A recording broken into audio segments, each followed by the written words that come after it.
Hello everyone, this is श्रुति। आज हम mark on the wall bye Virginia Woolf जो chapter है उसके आगे का पार्ट स्टार्ट करेंगे।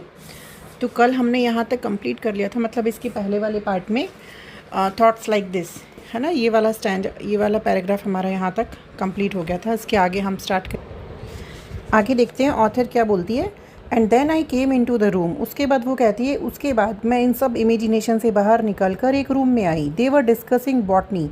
बॉटनी होता है स्टडी ऑफ प्लांट्स, जो पेड़ पौधों के बारे में जो स्टडी की जाती है। कल मैंने वर्ड मीनिंग पहले पार्ट में बताए थे, उसमें आपको करेक्ट भी करवाया था, इसमें थोड़ी सी मिस्टेक थी। बॉटनी का scientific study of plant life होगा, है ना। तो बॉटनी के बारे में वो लोग डिस्कस कर रहे थे, मतलब इसके कोई फैमिली मेम्बर्स होंगे वो बैठे और वो बॉटनी का डिस्कस कर रहे थे। I said how I had seen a flower growing on a dust heap on the site of an old house in Kingsway. Kingsway एक स्ट्रीट का नाम है, एक गली का नाम है। तो वो बता रही है अपना पास्ट एक्सपीरियंस कि कैसे उसने एक फूल को खिलते हुए देखा एक मिट्टी के ढेर पे से किंग्सवे वाले घर में। The seed I said must have been sown in the reign of the Charles the first. शायद वो सीड चार्ल्स फर्स्ट के रूल के टाइम में लगाया गया होगा, उसको बोया गया होगा। What flowers grow in the reign of Charles the first. फिर वो पूछती है कि कौन से टाइप के फ्लावर्स ग्रो करते थे चार्ल्स फर्स्ट के टाइम में। आई आस्क्ड, वो कहती है मैंने पूछा लेकिन but I don't remember the answer. मेरे को आंसर याद नहीं है कि उसका क्या आंसर मिला था मुझे। Tall flowers with purple tassel. Tassel होते हैं हैंगिंग्स, मतलब फ्लावर्स में जो लटकन्स होती है उसको हम HANGINGS हैंगिंग्स, जो फूल की जो लटकन टाइप लीव्स होती है उसको बोलते हैं। तो कह रही है पर्पल कलर के फ्लावर्स थे, उनके टसल्स थे। टू दैम परहैप्स, शायद इस टाइप के फ्लावर्स उस टाइम में ग्रो करते थे। And so it goes on, इस तरह से बातचीत जारी रही। All the time I am dressing up the figure of my self in my mind. अब वो देखो, उसने पहले वाले जो पैराग्राफ में बात ख़त्म की थी वो खुद की थॉट से रिलेटेड थी। फिर वो बीच में बॉटनी के रूम में आ जाती है, वो लोग डिस्कस कर रहे हैं, वहाँ पर पहुँच जाती है। वो वापस अपने इमेजिनेशन में चली जाती है। बोलती है कि जितनी भी बार मैं अपने आप को, ड्रेसिंग अप का मतलब यहाँ पर ये होता है कि जितनी बार वो अपने आप के बारे में सोचती है, अपनी पर्सनैलिटी के, अपने फिगर के बारे में सोचती है ना। यहाँ ड्रेसिंग अप का मतलब है कि उसका जो रोल है, उसकी जो थिंकिंग है खुद के बारे में।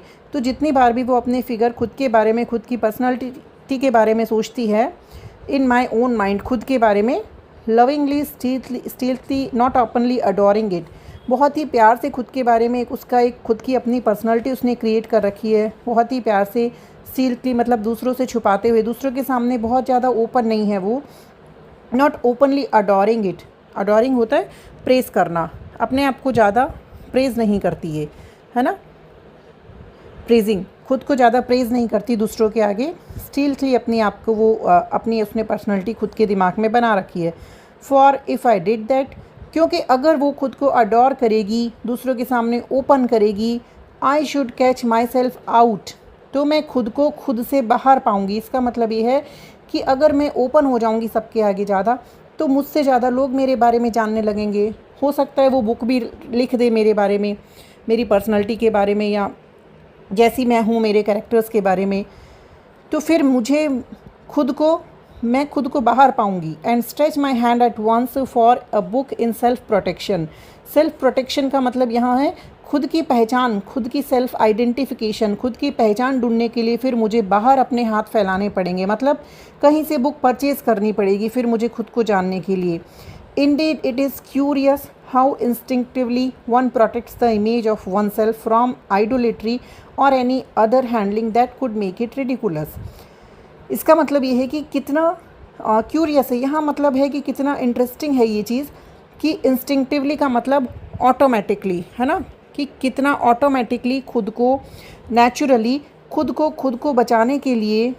आइडोलेट्री का मतलब होता है वर्शिप्ड बाय अदर पीपल, दूसरे लोगों द्वारा पूजा जाना। तो मैं नहीं चाहती मुझे दूसरे लोग पूजा करें। तो ये कितना क्यूरियस है, कितना इंटरेस्टिंग है कि मैं खुद को आइडल फिगर होने से बचा रही हूँ कि मुझे लोग ना पूजे। मैं अपनी पहचान, उस चीज़ को छुपाना चाहती हूँ, बचाना चाहती हूँ लोगों से। और any other handling that could make it ridiculous, या अपनी पहचान दूसरों को हैंड ओवर कर देना, दूसरों को सौंप देना, ये मुझे बड़ा रिडिकुलस टाइप लगता है। तो मैं नहीं चाहती दूसरों के आगे ओपन हूँ या अपनी जो इमेज मेरे दिमाग में क्रिएट है वो दूसरे लोग जाने, उसके बारे में लिखे, फिर मुझे सेल्फ आइडेंटिफिकेशन के लिए बाहर हाथ फैलाना पड़े, कहीं से बुक परचेज़ करनी पड़े। बल्कि इससे अच्छा तो ये है कि मैं खुद को प्रोटेक्ट करूँ, है ना, इन आइडोलेटरी फिगर बनने से मैं खुद को प्रोटेक्ट करूँ, बचा के रखूँ। ये बहुत ही रिडिकुलस सा लगता है, मजाकिया लगता है। और too unlike the original to be believe in any longer, देखिए that could make it ridiculous और too unlike the original to be believed in any longer, और फिर वो ओरिजिनलिटी नहीं रह जाती जिसमें मैं बिलीव करती हूँ। और is it not so very curious after all, क्या ये क्यूरियस नहीं है ये सब बातें? It is a matter of great importance, ये तो बहुत इंपॉर्टेंस की बात है। सपोज द लुकिंग ग्लास स्मैशेज़, अब एक मिरर के बारे में, कांच के बारे में बता रही है। एक मिरर है, कांच है, मान लो वो स्मैश हो जाता है, वो टूट जाता है, ब्रेक हो जाता है। The image disappears and the romantic figure with the green of forest depths all about it is there no longer। मान लो एक कोई मिरर है, कांच है, उसमें किसी फॉरेस्ट की इमेज हमें नज़र आ रही है, उसमें फॉरेस्ट की इमेज है। अब वो कांच ब्रेक हो जाता है, टूट जाता है, तो उसमें जो इमेज थी, जो रोमांटिक फिगर था ग्रीन फॉरेस्ट का, वो सब क्या हो जाता है, उसमें अब नहीं दिखाई देता, वो सब गायब हो जाता है।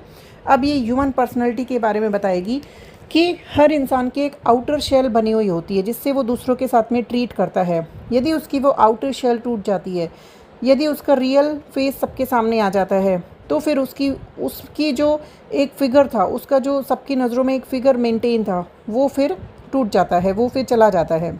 वो उस यहाँ पे बता रही है, but only that shell of a person which is seen by other people, what an airless shallow bald prominent world it becomes.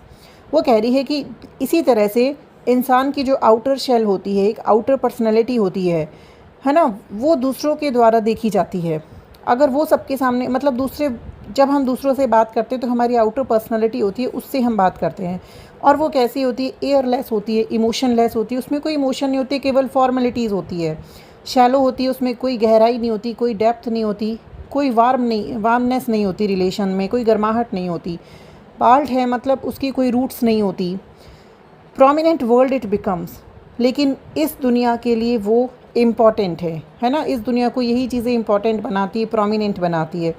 A world not to be lived in, और ऐसी दुनिया रहने लायक तो नहीं होती जिसमें केवल फॉर्मेलिटीज़ है, कोई गहराइयाँ नहीं है, कोई इमोशंस नहीं है।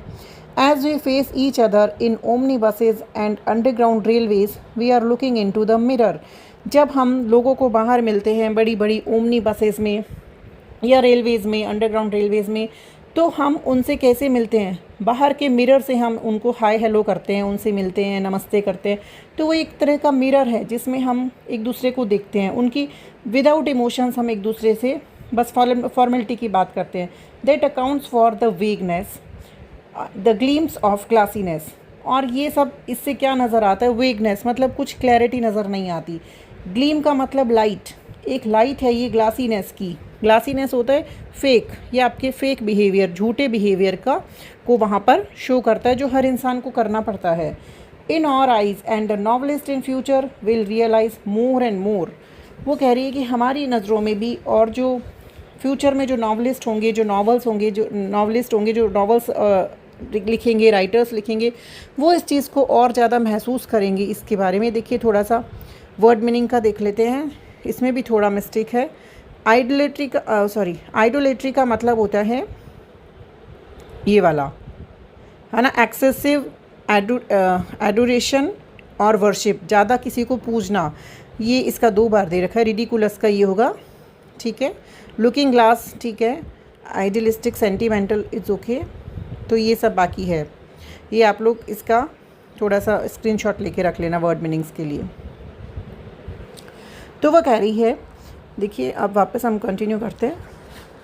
इन future will realise more and more the importance of these reflections. वो कह रही है कि जो फ्यूचर नॉवलिस्ट होंगे ना, उनके लिए इन रिफ्लेक्शंस की, रिफ्लेक्शंस का मतलब ये जो इमोशंस है, थॉट्स है, इनकी वैल्यू होगी, वो लोग इसके बारे में लिखेंगे। For of course there is no one reflection but an almost infinite number. Infinite मतलब अनकाउंटेबल, अनगिनत नंबर में ये रिफ्लेक्शंस होंगी। अनगिनत नंबर हमारे पास इमोशंस होते हैं, रिफ्लेक्शंस होते हैं, थॉट्स होते हैं, तो बहुत सारे होंगे, और फ्यूचर नॉवलिस्ट ज़रूर इनके बारे में लिखेंगे। Those are the depths they will explore. ये वो गहराइयाँ हैं जिनको वो रिसर्च करेंगे, एक्सप्लोर करेंगे, फाइंड आउट करेंगे और उनके बारे में लिखेंगे। Dooj the phantoms they will pursue. Phantoms देखिए वैसे तो गोस्ट लाइक चीज़ होती है जो हमें दिखाई नहीं देती, यहाँ मतलब है इल्यूजन्स, भ्रम। अब ये इमोशंस है, रिफ्लेक्शंस है, ये एक तरह के भ्रम ही तो है, इल्यूजन्स ही तो है जिनको हम देख नहीं सकते। ये इस तरह के फैंटम्स हैं जिनको वो लोग परस्यू करेंगे, फॉलो करेंगे। Leaving the description of reality more and more out of their stories. जो रियलिटी के डिस्क्रिप्शंस है उनको बाहर छोड़कर और वो इन रिफ्लेक्शंस के बारे में लिखेंगे। Taking a knowledge of it for granted, क्योंकि यही उनको टेकन फॉर ग्रांटेड मिला हुआ है, मतलब पहले भी ऐसे लिखा गया है राइटर्स के द्वारा और उसी चीज़ को वो फॉलो करते हुए आगे भी ऐसे ही लिखेंगे। As the Greeks did the and Shakespeare perhaps, जैसे बड़े बड़े ग्रीक राइटर्स ने भी ऐसा किया है, तो उनसे ही उस चीज़ को फॉलो करते हुए, टेकन फॉर ग्रांटेड, उस चीज़ को लेते हुए उस चीज़ को वो लोग आगे बढ़ाएंगे। But these generalisations are very worthless. लेकिन ये जो जनरलाइजेशंस है जो बड़े बड़े राइटर्स ने लिखे हैं, जो उन्होंने एक तरह के राइटिंग के एक स्टैंडर्ड सेटअप किए हुए हैं, ये सब चीज़ें मेरे लिए तो क्या है, यूज़लेस है, वर्थलेस है। मतलब हम किसी को ब्लाइंडली फॉलो कर रहे हैं कि पुराने राइटर्स ने जो भी रिफ्लेक्शंस के बारे में लिखा है या जो भी जैसे भी लिखा है, हम उसको अगर ब्लाइंडली फॉलो कर रहे हैं बिना अपना लॉजिक दिए या बिना उसमें रियलिटी का टच दिए, तो मेरे लिए वो चीज़ वर्थलेस है। द मिलिट्री साउंड ऑफ, अब देखिए उसकी इमेजिनेशन चलती रहती है, उसमें स्ट्रीम ऑफ कॉन्शियसनेस टेक्निक में है तो अदर इमेजिनेशंस भी एक इमेजिनेशंस के साथ में उसके माइंड में आती जाएगी। अब ये वाली इमेजिनेशन उसके लिए चल रही थी। बॉटनी के रूम में जाती है, बात करती है, एक सीड के पर्पल फ्लावर के बारे में बात करती है, फिर वो खुद के बारे में बात करती है कि मैं खुद को ज़्यादा अडोर करती हूँ लेकिन ओपनली नहीं करती, इस टाइप से। फिर आगे वो फ्यूचर नॉवलिस्ट के बारे में बताती कि कैसे वो क्या क्या लिखेंगी फ्यूचर्स में, बट उनको वो वर्थलेस मानती है, जिस टाइप से वो ग्रीक राइटर्स और शेक्सपियर्स लिखते थे। उसके बाद अब देखिए, अब जैसे ही जनरलाइजेशन की बात आई तो वो सोसाइटी के में जो स्टैंडर्ड सेट है एक पर्टिकुलर हाई क्लास सोसाइटी के द्वारा, उनके बारे में अब वो इमेजिनेशन स्टार्ट कर देगी। The military sound of the word is enough. Military sound of the word is enough, इस लाइन का मतलब ये निकलता है कि every word is important in itself. Her word अपने आप में इम्पॉर्टेंट होता है। It recalls leading articles, cabinet ministers, a whole class of things indeed which as a child one thought the thing itself, the standard thing from which one could not depart save at the risk of nameless damnation. Damnation का मतलब होता है hell, नर्क, नर्क की स्थिति में होना, being in the state of hell, हाँ, नर्क की स्थिति में होना। अब देखिए क्या कह रही है कि जैसे इसको समझते हैं। इट रिकॉल्स, ये हमें इस चीज़ की याद दिलाता है, रिमाइंड करवाता है लीडिंग आर्टिकल्स, जैसे बड़े बड़े आर्टिकल्स जो हाई क्लास सोसाइटी सेट करती है। Cabinet minister, a whole class of things indeed, पूरी क्लास मान लो, कुछ चीज़ों को वो सेट करती है सोसाइटी में। As a child one thought the thing itself, बच्चे की जैसे हम उसको इम्पॉर्टेंट समझते हैं और उस चीज़ को फॉलो करते हैं। द स्टैंडर्ड थिंग्स, वो स्टैंडर्ड थिंग्स मानी जाती है। From which one could not depart, कोई भी उस चीज़ से अलग नहीं हो सकता। सेव, इसके सिवाय, at the risk of nameless damnation, कि उसका जीवन नरक के जैसा माना जाएगा। अब इस बात को सिंपल लैंग्वेज में समझते हैं कि जो भी कैबिनेट्स है, मिनिस्टर्स है, जो भी वो जनरलाइजेशंस, जो जनरल स्टैंडर्ड के रूल्स देते हैं, जो हाई क्लास सोसाइटी रूल देती है, हम उस चीज़ को मानते हैं, एक बच्चे के जैसे उसको फॉलो करते हैं, वो स्टैंडर्ड थिंग्स मानी जाती है। उनसे हम अलग नहीं हो सकते। अगर हम उनसे अलग हो गए तो हमारा जीवन किस टाइप का माना जाएगा? नर्क के जैसा माना जाएगा। सोसाइटी में हमारा जीवन नर्क के समान उस चीज़ को माना जाएगा। Generalisations bring back somehow Sunday in London. अब जो वर्ल्ड वार फर्स्ट के टाइम में जो जनरलाइजेशन था, जो सोसाइटी के रूल्स थे, वो एक बार के लिए बंद हो गए थे, लेकिन फिर वो जैसे वापस ब्रिंग बैक आए, वापस से स्टार्ट किए गए। जैसे कि संडे को लंदन में कुछ सोसाइटी द्वारा सेट रूल्स थे, उनको फॉलो किया जाता था। जैसे संडे आफ्टरनून वॉक्स थे, संडे लंचन्स मतलब लंच किया जाता था, and also ways of speaking of dead, कोई मर गया उसके बारे में बात करना। हर चीज़ का एक सोसाइटी में स्टैंडर्ड सेट होता है, एक रूल सेट होता है कि ये चीज़ वैसे ही होगी। क्लोथ्स एंड हैबिट्स, हर चीज़ का एक स्टैंडर्ड था। Like the habit of sitting all together in one room until a certain hour, कुछ निश्चित घंटे के लिए एक साथ सबको बैठना, बात करना, इस टाइप का उस टाइम में एक ट्रैक था, एक फैशन था। ऑल्दो नोबडी लाइक इट, चाहे किसी को पसंद ना हो, लेकिन उसको फॉलो करते थे, ब्लाइंडली फॉलो करते थे कि हाँ ऐसा सिस्टम चला आ रहा है तो इसको फॉलो करना है। There was a rule for everything, हर चीज़ के लिए एक रूल था. The rule for table cloths at the that particular period was that they should be made of tapestry with little yellow compartments marked upon them.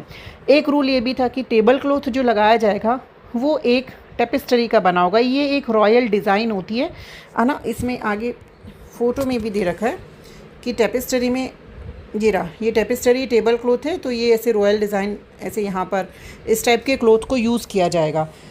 और इसमें other भी example दे रखे हैं, जैसे ये संडे का लंदन में वॉक वाला एग्ज़ाम्पल है कि संडे में वॉक वगैरह पे जाते थे इस टाइप से.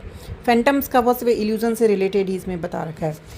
तो कह रहा है कि टेपेस्टरी दे शुड मेड ऑफ टेपेस्टरी, जो टेबल क्लॉथ यूज़ किया जाता था वो टेपेस्टरी का होना चाहिए. उसमें छोटे छोटे लिटिल येलो बॉक्सेस बने होंगे, कंपार्टमेंट्स होंगे marked upon them, such as you may see in the photographs of the carpets in the corridors of the royal palaces. तो जैसे आप फोटोग्राफ में देख सकते हो रॉयल पैलेसेस में कॉरिडोर्स में ऐसे क्लोथ्स लगे होते थे. तो हर चीज़ का एक टाइम आता है, एक फैशन आता है, उस टाइम में सभी उस चीज़ को फॉलो करते हैं. Tablecloths of a different kind were no real tablecloths. अगर कोई और तरह की टेबल क्लॉथ्स यूज़ करता था तो वो रियल टेबल क्लॉथ्स नहीं माने जाते थे. How shocking and yet how wonderful it was to discover that these real things, Sunday luncheons, Sunday walks, country houses and table cloths were not entirely real, were indeed half phantoms. देखिए how shocking, कितनी shocking बात है ये. sorry I haven't turned the page, sorry. Let's start. Table clothes of a different kind, जो अलग तरह के table clothes होते थे. यहाँ से स्टार्ट. जो अलग तरह के टेबल क्लॉथ होते थे वो तो रियल माने ही नहीं जाते थे. How shocking and yet how wonderful it was to discover that these real things, कि जो उस समय की रियल थिंग्स मानी जाती थी, जैसे संडे लंच है, संडे वॉक्स है, country houses and table clothes, ये सब एंटायरली रियल, पूरी तरह से रियल थे. उसके बावजूद वर इंडीड हाफ फैंटम्स, तो भी ये आधे फैंटम्स थे, हाँ आधे इल्यूज़न थे, आधे भ्रम थे वो उस टाइम. क्योंकि एंड देखिए अभी बताते, and the damnation which visited the disbeliever in them was only a sense of illegitimate freedom. और जो भी इस चीज़ का डिसबिलीवर था, जो डैमनेशन था, मतलब हेल के जैसा जीवन जो व्यतीत कर रहा था, क्योंकि जो इसमें डिसबिलीव करेगा, इस चीज़ को फॉलो नहीं करेगा, इसको नहीं मानेगा, उसका जीवन तो एक तरह से हेल माना जाता था. और उसमें जो इसका डिसबिलीवर था वो अपनी लाइफ अलग, वो उसके लिए उसकी लाइफ फ्री थी, मतलब वो उस चीज़ को फ्रीडम इन्जॉय कर रहा था, लेकिन उस फ्रीडम को इलेजिटिमेट, इलीगल फ्रीडम माना जाता था, अनैतिक माना जाता था. क्योंकि सोसाइटी के स्टैंडर्ड सबको फॉलो करने थे, सोसाइटी में जो फैशन चला जा रहा है उसको सबको फॉलो करना था, जो ट्रेंड चला जा रहा था. और जिसने उसको फॉलो नहीं किया, जो हेल वाली लाइफ जी रहा था, क्योंकि वो फॉलो नहीं कर रहा था और वो अपनी अलग फ्रीडम एंजॉय कर रहा था, लेकिन उसकी फ्रीडम को लीगल नहीं माना जा रहा था, वो इलीगल मानी जा रही थी, इलेजिटिमेट मानी जा रही थी. What now takes the place of those things I wonder. अच्छा ये देखो, ये बोल रही कि ऊपर वाली लाइन में हाफ फैंटम्स, मतलब वो सब चीज़ें रियल नहीं थी, एंटायरली रियल बोला गया, लेकिन वो वास्तव में हाफ फैंटम्स थे, क्योंकि कोई भी उनको दिल से नहीं मान रहा था. वो बस टेकन फॉर ग्रांटेड लोग ले रहे थे सोसाइटी में कि हाँ वो फॉलो कर रहे हैं, ये फैशन चल रहा है तो हम भी करें. तो वो हाफ फैंटम्स थे एक तरह से, हाफ तो इल्यूज़न ही थे, वो रियलिटी नहीं थी उन चीज़ों में पूरी तरह से, है ना. What now takes the place of those things I wonder, those real standard things. वो कह रही है कि अब वो सब चीज़ें कहाँ चली गई. मेरे को वंडर हो रहा है कि वो सब रियल स्टैंडर्ड थिंग्स जो उस टाइम की मानी जाती थी वो सब अब कहाँ चली गई. टाइम के साथ सब चेंज हो गई. Man perhaps should you be a woman. वो देखो सटायर कर रही है समाज के ऊपर, क्योंकि उस टाइम में मेल डोमिनेटेड सोसाइटी थी. तो जो भी मेल जो भी स्टैंडर्ड रूल सेट करते थे, वुमेन को वो फॉलो करना पड़ता था. ठीक है, ब्लाइंडली फॉलो करना पड़ता था. तो मेल डोमिनेटेड सोसाइटी के हिसाब से सटायर कर रही है, व्यंग्य कर रही है कि मैन क्या तुम भी एक वुमेन हो, क्योंकि जो स्टैंडर्ड सोसाइटी ने सेट कर दी तुम भी तो उसको ब्लाइंडली फॉलो कर रहे हो जैसे वुमेन करती है. The masculine point of view which governs our life, which sets the standard, which established Whitaker's table of precedency, which has become, I suppose, since the war, half a phantom to many men and women, which soon, one may hope, will be laughed into the dustbin where the phantoms go. अब वो कह रही है, देखिए इसमें एक word आया है विटेकर्स टेबल ऑफ प्रेसिडेंसी। तो वर्ल्ड वार फर्स्ट के टाइम में ये टेबल ऑफ हायरार्की बोलते हैं जिसको, जिसमें एक सुप्रीम होता है, उसको एक जैसे सीनियर होता है उसको जूनियर लोग फॉलो करते हैं, ठीक है। एक सबसे जैसे राजा होता है, फिर उसका मंत्री होता है, फिर सेनापति होता है, ऐसे जो हायरार्की होती है टेबल ऑफ प्रेसिडेंसी का मतलब है ना, सबसे सुप्रीम होता है, फिर उसके अंडर में काम करते हैं लोग इस तरह से। तो देखिए स्टार्ट करते हैं। Man perhaps should you be a women the masculine point of view, जो मैस्कुलिन जो मेल पॉइंट ऑफ व्यू होता है, जो समाज में स्टैंडर्ड सेट करता है, विच गवर्न्स आवर लाइफ, जो हमारी लाइफ को सेट करता है, हमारी लाइफ को गवर्न करता है, राज करता है हमारी लाइफ पर, विच सेट द स्टैंडर्ड, जो स्टैंडर्ड सेट करता है, which establish Whitaker's table of precedency, जिस मैस्कुलिन पॉइंट ने टेबल ऑफ प्रेसिडेंसी स्थापित की थी, है ना, वर्ल्ड वार के टाइम में, which has become I suppose since the war half a phantom to many man and women. वो मुझे लगता है कि वर्ल्ड वार फर्स्ट के टाइम से अब तक क्या हो गई, हाफ ए फैंटम हो गई, मतलब वो पूरी तरह से रियलिटी नहीं रही, क्योंकि ये सब चीज़ें टाइम के साथ में चली गई, चेंज हो गई, हर चीज़ चेंज होती रहती है। विथ सून वन में होप, और अब मैं आशा करती हूँ जो शीघ्र ही ये सब स्टैंडर्ड जो है, जो रूल सेट है, will be laughed into the dustbin, कहीं डस्टबिन में जाकर हंस रहे होंगे, मतलब कहीं डस्टबिन में चले जाएंगे, क्योंकि ये सब इल्यूजन्स है, फैंटम से जो भी फैशन चलता है, एक समाज में ट्रेंड्स चलता है, वो कुछ समय बाद ख़त्म हो जाता है, क्योंकि वो एक्चुअली रियलिटी बेस्ड नहीं होता, वो बस क्योंकि अदर फॉलो करते हैं इसलिए लोग उनको फॉलो कर रहे होते हैं, तो ये फैंटम्स है, तो थोड़े दिनों बाद वो कहीं डस्टबिन में चले जाते हैं। For example the mahogany side boards, mahogany एक एक्सपेंसिव कॉस्टली लकड़ी होती है, उसके जो साइड बोर्ड्स लोग बनवा के घरों की साइड में लगवाते थे, एक टाइम पे वो फैशन चला था, वो कहीं चला गया। द लैंडसीर प्रिंट्स, लैंडसीर एक पेंटर था विक्टोरियन एज का, उसकी जो पेंटिंग्स थी, gods devils everything changes, hell and so forth, ऐसे सब चीज़ समाज में चेंज हो जाती है according to time, with the change of time, leaving us all with an intoxicating sense of illegitimate freedom if freedom exist. और हमें एक अलग सी intoxicating sense of illegitimate freedom का मतलब ये है कि हम उन चीज़ों को फॉलो करते हैं। इंटॉक्सिकेटिंग सेंस ऑफ मतलब हो गया कि एक यूज़लेस रूल्स जिनको हम नशे में बस फॉलो करते जा रहे हैं, है ना, हर चीज़ चेंज हो रही है और हम केवल यूज़लेसली सेंस से उस चीज़ को फॉलो कर रहे हैं। अगर हम फॉलो नहीं करते तो हमारी वो फ्रीडम इलिजिटिमेट फ्रीडम मानी जाती है, अगर फ्रीडम है तो। यहाँ पर आकर ये एलिप्सिस करके अपनी बात को यहीं छोड़ देती है। तो इसका ये पार्ट हो गया। अब इसका चैप्टर का फर्स्ट पार्ट पूरी तरह से कंप्लीट हो गया। आगे का हम कंटिन्यू करेंगे इसके हमारे नेक्स्ट पार्ट में। Thank you.